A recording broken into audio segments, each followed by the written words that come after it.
Hello, my name is Emily Hashem, and my project is Calcium Signaling Modulates Blood-Brain Barrier Permeability with Novel Roles in Astrocyte-Endothelial TGF-beta 1 Signaling. To provide some background on my project, I will provide some facts about both Alzheimer's disease, a prominent neurodegenerative condition, and traumatic brain injury.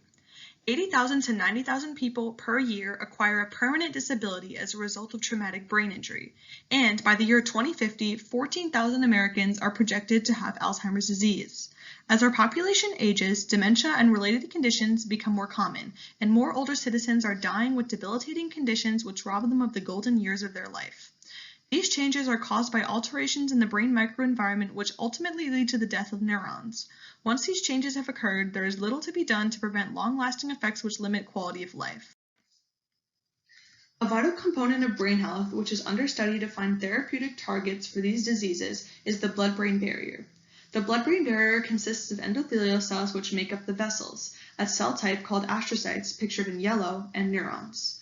Vessels in the brain are much more resistant to the movements of material in and out of vessels. In other words, they are much less permeable than regular vessels. This is due to the strong tight junctions, pictured in black, between endothelial cells, as well as the role of astrocytes. Astrocytes exhibit intercellular signaling to maintain both blood-brain barrier impermeability and the health of neurons.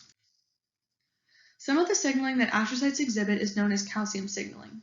In vitro studies, astrocytes have been shown to propagate calcium ions between themselves and into endothelial cells. The main relayer of these ions is called inositol trisphosphate 3, or IP3.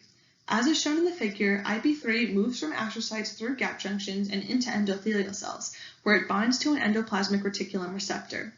This triggers a release of intracellular calcium stores within the endothelial cells, which have been shown to disrupt the tight junctions that make the blood-brain barrier so strong. While abnormal conditions like this can occur, calcium signals are also an important part of the intercellular signaling which maintains blood-brain barrier health and regulates its permeability. I've mentioned that astrocytes maintain the health of neurons in the blood-brain barrier, but they also respond to traumatic conditions. They enter a state known as reactive astrogliosis. Reactive astrogliosis, the characteristics of which I've listed on the right, has an adaptive role in preserving the health of neurons and healing them after injury. However, depending on the existing signaling and the conditions in the microenvironment, as well as the duration of reactive astrogliosis can also have maladaptive effects that lead to toxicity and the disruption of the blood-brain barrier. Disruption means that tight junctions are loosened, leading to vascular leakage, which can ultimately prevent the healing of neurons. To study this process in vitro, scientists use chemical agents. One of the most ubiquitously used molecules is TGF-beta 1. TGF-beta is expressed in astrocytes, and TGF-beta signaling is a known phenomenon. Astrocytic TGF-beta also has known roles in reducing neuronal inflammation. Despite this evidence, there are several aspects of these processes that remain unstudied. For these reasons, I wanted to know: how does calcium signaling influence blood-brain barrier permeability? How does TGF-beta signaling influence blood-brain barrier permeability? And does calcium signaling influence TGF-beta 1 signaling? If TGF-beta is used to model maladaptive reactive astrogliosis, I thought it should disrupt the barrier. Therefore, I hypothesized that, first of all, TGF-beta 1 signaling will disrupt the barrier if I applied TGF-beta to astrocytes. I thought that inhibiting the molecule IP3's ability to bind to the endothelial cell endoplasmic reticulum receptor, I would be able to mitigate this disrupting effect of TGF-beta. I also thought that applying IP3 to endothelial cells in a system that did not have TGF-beta signaling would also create a better barrier and promote its integrity.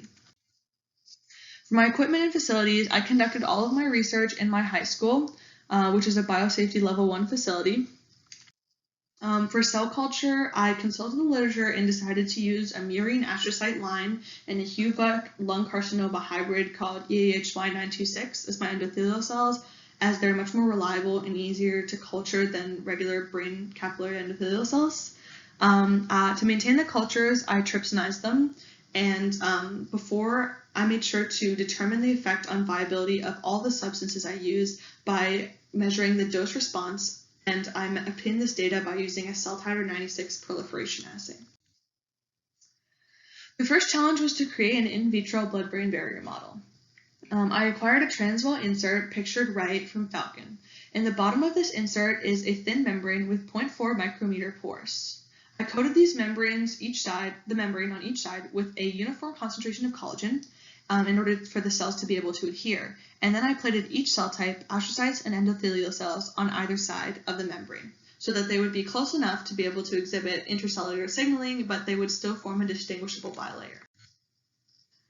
The next challenge was to quantify barrier permeability. I decided to do an Evans blue assay. I used a solution of dye which I prepared, and I cleaned out all of the media from the inside of the inserts, and I chose some new wells as pictured in the middle row of the figure on the right. I put some buffer in these wells, and I loaded the inserts with Evans blue dye solution. Then I put the inserts into these wells and let them rest for 24 hours. After 24 hours, I measured how much of the dye had gone through from inside of the insert into the well. You can see in the middle row on the right how the solution is tinged blue. This is what I call the flow through, and I could analyze how much dye had gone through using spectroscopy. Just to clarify this process, a higher flow through meant a higher absorbance reading, which means that permeability of the system had been increased. Increased permeability indicated barrier disruption or decreased barrier integrity, which was bad. I had to verify the validity of the model, so what I did was I set up these 4 experimental groups. What ended up happening was I demonstrated that the permeability of the barrier was dependent on the presence of both cell types, endothelial cells and astrocytes, as indicated by the lowest permeability being found in that last bar where both cell types were present. To simulate TGF-beta signaling, I pre-treated astrocytes with TGF-beta for 5 days before seeding them into the wells.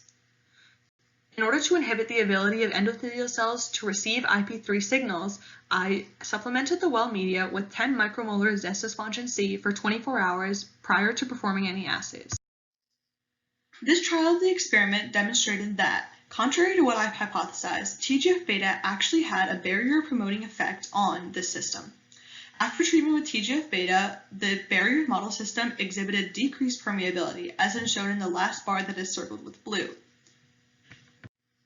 It is worth noting that in this trial, I used caffeine at a concentration of 2 millimolar at a positive control, as caffeine is known to induce calcium signaling. For further study, I sought to determine whether or not this process was dependent on calcium signaling, and if calcium signaling inhibition would have an effect on barrier permeability.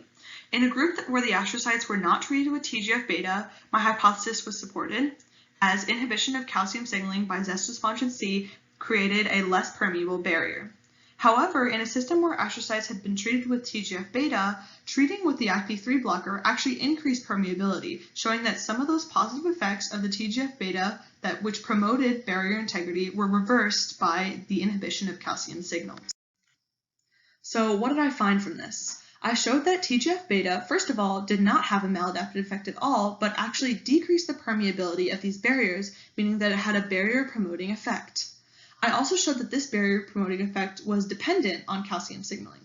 I also showed that Xestospongin-C could influence barrier permeability. Based on my study, I supported the existence of an adaptive role of TGF-beta in improving blood-brain barrier integrity. Previously, it was just known that TGF-beta could improve neuronal health and reduce inflammation. I also established the possibility for a link between TGF-beta signaling and calcium signaling, and that TGF-beta's effect on the barrier could be dependent on calcium signaling, specifically IP3 mediated calcium signaling.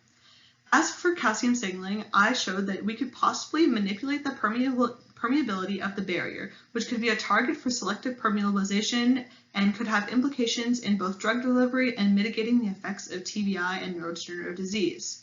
Finally, I cast some doubt on the use of TGF-beta as a model system for reactive astrogliosis, as in the early stages, it appears that it does not exhibit the maladaptive effects on the blood-brain barrier that reactive astrogliosis would normally. In the future, I would hope to differentiate TGF-beta1 signaling from reactive astrogliosis, as it seems that, from my study, either A, the TGF-beta treatment in the early stages reflects adaptive reactive astrogliosis, or B, TGF-beta's effect on the blood-brain barrier have nothing to do with reactive astrogliosis. I could do this by investigating certain markers of reactive astrogliosis. I would also like to investigate the mechanism of TGF-beta signaling by investigating its influence on tight junction proteins and by using a genetically encoded calcium indicator to track the movement of these ions. Finally, it's important to provide further work to investigate the heterogeneous effects of various commonly used agents on astrocyte heterogeneity and on their calcium response.